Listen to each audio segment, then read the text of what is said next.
Abangan na lang natin ano kung paano mamunga o umusbong yung mga mulberry na to. So ito yung tips para mapadami ang bunga at pabungahan yung ating mulberry. Okay? So ang dami niyang bunga, makikita natin mga boss chief. Yan.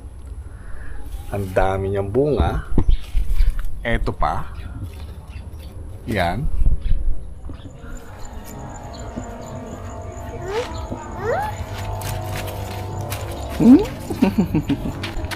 Say hi. Hi. Say hi. Say hi.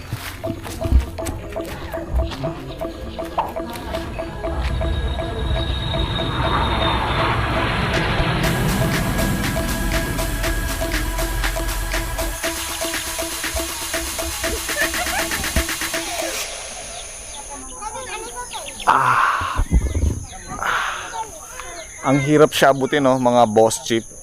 Ito yung kakambal o kapatid nung mulberry doon sa bahay na itinanim natin galing kay Mr. Accountant. So halos magkasing edad sila at halos magkasabay ko silang itinanim ng mulberry na ito. Kung tignan nyo, ayan, no. Kaya lang ito, naghiwalay kasi yung puno niya, kaya hindi natin makita yung pinaka-original na puno sa ilalim, no. Tignan nga natin. Hindi natin makita, nandun talaga sa pinaka-puno. Parang nagsanga lang siya, kaya ganito siya kataas. Ayan, no. Pero gaya ng sabi ko sa inyo, meron tayong tips o paraan kung paano mapabunga at maparami ang bunga ng mulberry. So ang gagawin natin, ikakat natin ito dito. Pag kinat natin yan, at once na nagsanga siya, mamumunga na kasabay ng mulberry. Mamumunga na itong mulberry kasabay ng mga sprout niya. Kaya papakita ko sa inyo kung paano ang gagawin natin para mapabunga siya. Kaya lang naging apat, no? Naging apat na yung sanga niya. Ayan, no? Isa, dalawa, tatlo, no? Apat. So puputulan natin siya para pag-usbong ng mga bagong sanga, kasama na yung mga bunga. Yan. Titignan natin mga boss chip, may bunga na siya rito, yung dulo niya. Kailan 2 piraso lang, tignan nyo, no? Ayan, no? Yan, tsaka eto. Pero hindi natin sasantuhin yan. Padadamihin natin yung bunga nito, no? Papakita ko lang sa inyo kung paano yung ating gagawin. Pairam ako ng Henry. Yan. Puputulan natin to syempre, no? Kaya niya kaya to, nako, baka bumigay ito, ah. Putulan natin dito, ah. Putulan natin siya dito. Uy, mukhang di kaya. Walang Diyos. Mukhang masisira. Uy, di kaya. So ito mga panggulay lang to, no, mga boss chip. So panggulay pero hirap siya sa puno, eh. Pero di ba, ang gagawin natin, titigpasin na lang natin, ano? Galing. Oh.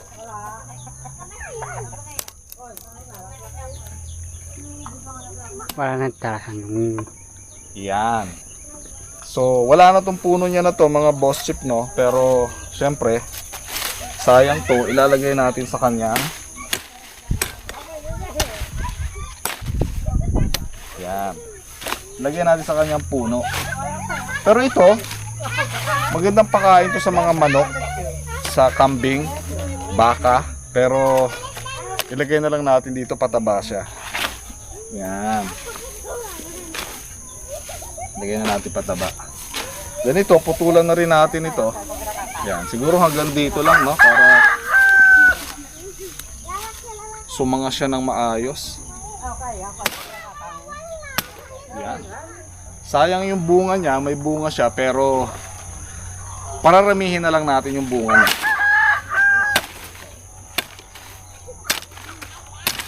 Yan. Okay. Tapos ito, putulan na rin natin to, mga boss chip. Ay, ano ba yan? Eto din, oh. Pero sa tingin ko ito, kaya to ng ating ano, eh. Kaya ito ng ating cutter. cut natin dito.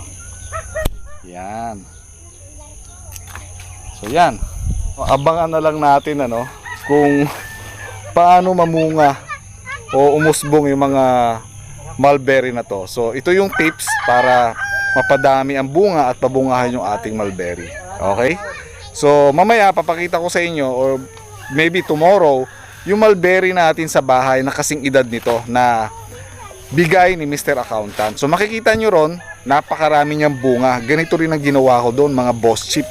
So pag cut ko ng mga sanga, umusbong siya yung mga sanga dito at pag usbong niya kasama na yung bunga at napakarami niyang bunga. So papakita ko sa inyo yun, no? Shout out muna kay Mr. Accountant na nagbigay sa atin ng mulberry na to. Napakalalaki ng mga mulberry na to. Makikita ninyo doon sa aking bahay yung mga mulberry na pinutulan ko at namunga ng marami at hitik sa bunga. Okay?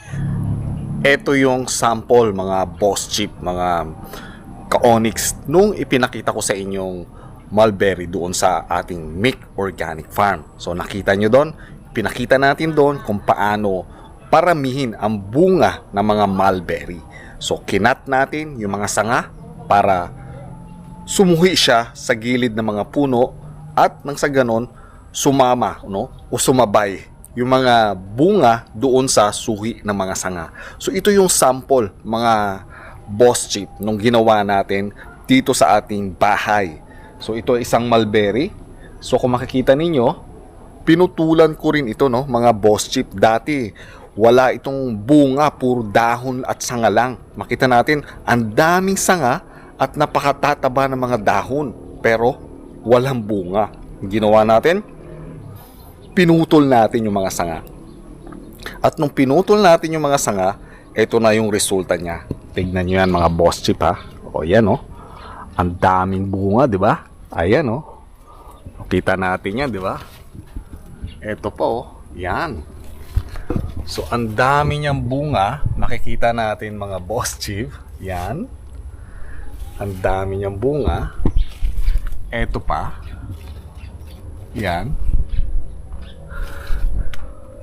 Iyan ay dahil sa pinutol natin yung mga sanga niya. Pag putol natin ng sanga, pag sprout ng mga sanga, kasama na ang mga bunga doon. Kaya ganyan siya kadami. So ganun din yung ipinakita ko sa inyo sa farm natin na pinutulan natin yung sanga niya at pag yun ay nagsanga na, kasama na ang mga bunga doon. At maraming bunga siyang ibibigay sa atin. So yun yung mga tips para pabungahin at padamihin ang bunga ng ating mga mulberry. So, kung titignan nyo mga ka-onyx, no, mga boss chief. So, itong ating mulberry na to, actually, kanina, no, ang dami niyang mga hinog na bunga. Siguro mga 4, no, na hinog na bunga ang makikita natin kanina rito. Ang plano ko sana ay ngayon ko kukuning hapon, no, at papakain natin sa ating baby. Dahil favorite niya yung mulberry din. Kaya lang, ay nako, Diyos ko naman, ang dami nating kaagaw. No, yung ating mga kaibigang ibon na wala na sigurong makain dahil na-harvest na yung mga palay sa palibot natin dito sa ating bahay, ito na yung kanilang pinagdiskitahan, yung mulberry, ubos na. Ayan, oh. Yung mga itim na mulberry na pwede na talagang kainin, na hinog na, inuubos na nila. Kahit yung mga pula, inuubos nila. Kaya pala, sabi ko bakit halos antagal mahinog ng mga mulberry. Usually dapat everyday, no, may mga hinog siyang bunga. Pero ito, parang 1 linggo. Pero kanina nakaabang ako 3-4. Sabi ko, ngayong hapon ko sana i-harvest. Kaya lang, naunahan na naman tayo ng ibon. Ang dami talaga mga ibon dito, mga boss chip, mga ka-onyx. Ayan, oh. O, nandito lang sa tabi natin yung mga ibon, oh. Sobrang dami nila. So, ito yung sample mga boss chip, oh. Pinagkainan pa nila. Ayan, oh. Pagtuka nila, nahulog. Ito. Ito pa pala, yung mga hinog.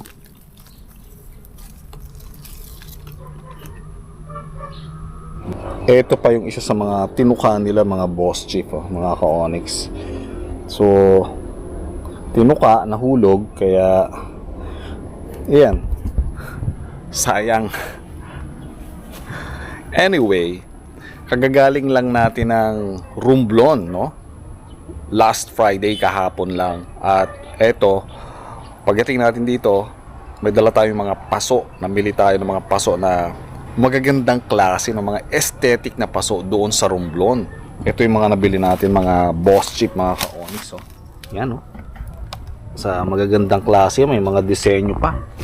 Hexagon. Ito po, oh. Yan. So nakahingi rin tayo ng pananim doon, no? Magandang klaseng pananim to. So pang landscape talaga to. Nahingi natin sa mga kakilala natin, mga organic farmer doon. No, shout out kay Sir Jenny kung saan ang galing itong pananim na ito. So bukod dyan, mga ka-Onyx, ito pa yung magagandang klaseng mga, ayan, no? So di pa natin siya na-arrange. Actually, mga nakakarton lang yung mga yan. Ito nakakarton din. Ito, nahingi din natin itong pananim na to, no? Ito yung tinatawag na libas, no? O yung alugihib. Magandang pang-asin to sa mga sinigang na baboy, sinigang na isda at paksiw. Maganda yan. Ito rin, binigay rin sa atin, no? Yan. Miracle fruit naman yan. So shout out kay Sir Chudosio, no, Ricardo. Siya ang nagbigay sa atin ng mga pananim naman na yan. Organic farmer din na kaibigan natin sa Romblon, syempre. So ito pa yung isa sa mga design ng mga paso na nabili natin sa Romblon. Ayan, oh, mga Boss Chip. Wala kasi nabibiling paso rito, no. So tatlong klase, no, ay apat na design yung binili natin paso. Hindi pa natin na-arrange, ayan, no. Nakakarton pa sila, pero nilagay na natin sa mga pwesto-pwesto para ang hirap kasi buhatin. Para dyan na lang natin siya tatanggalan ng karton at ipupwesto na natin dyan. So apat na design siya. So isang design, hindi ko pa nabuksan, hindi nyo makita, pero pagka square naman siya, no, ito, yan, yung mga nakakarton na yan, no, naka-arrange na. So syempre gusto natin pagandahin yung ating bahay. At syempre magla-landscape tayo para medyo magandang tignan. So hindi lang mga halaman na itatanim natin dyan, mga gulay din na pananim, no? Hindi lang pang landscape yung mga paso na binili natin, pang gulay din, no? Mga pechay, lettuce, spinach, alugbate, yung mga itatanim natin sa mga ibang malalaki o malalapad na mga paso natin. So ayan yung mangyayari, no? Sa dami ng bunga na yan, mga Boss Chip, no? Mga ka-Onyx, no? Yan, no? Sa dami ng bunga na yan, ganyan yung mangyayari sa ginawa natin doon sa ating farm. So ganyan ang tips, no? Ang paraan para magpadami ng bunga ng ating mga tanim na mulberry sa ating bakuran. So yun lang yung mga tips. Sana ay may natutunan kayo, mga Boss Chip, no? Sana ay meron kayong nakuhang ideya na makakatulong sa inyo para mas maging maganda ang pagtatanim ninyo ng mulberry sa inyong mga bakuran. Hanggang sa muli, maraming salamat, mga Boss Chip, mga ka-Onyx.